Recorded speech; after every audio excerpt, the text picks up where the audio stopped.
to part 5 of our series, The Life Cycle of an Early Stage Tax Dispute. Part 5 deals with protective discovery assessments.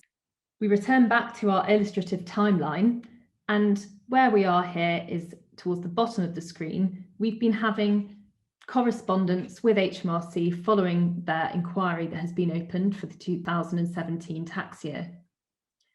During that correspondence, HMRC have issued a protective discovery assessment for the previous tax year, 2016.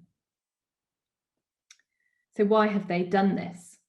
Well, HMRC issued this protective discovery assessment for the 2016 tax return in March 2020. And as I said, this is despite being the correspondence regarding the 2017 tax year being ongoing, and there being several outstanding technical arguments to work through that have not yet come to a head, hence the ongoing correspondence.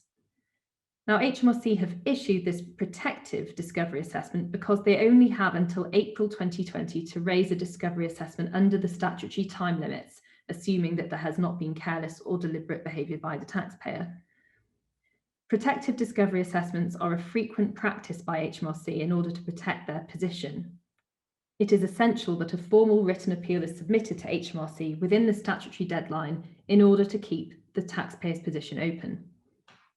HMRC usually issue protective discovery assessments with a view to being able to resolve the matter through the inquiry process rather than to proceeding to HMRC internal review or indeed the tribunal at this stage.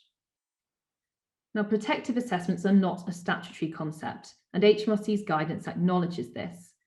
There is a potential tension between the making of a protective assessment, described at the first excerpt on the slide from HMRC guidance, to keep the matter open until inquiries are completed, and the second excerpt shown on the slide, which says that protective assessments do not exist, and an assessment cannot be made merely to investigate a taxpayer's position or to protect time limits.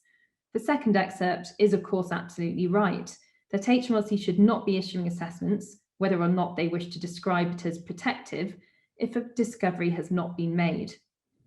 Taxpayers in receipt of a protective assessment should carefully consider whether HMRC have made a discovery and ask HMRC to set out what discovery they consider has been made and when.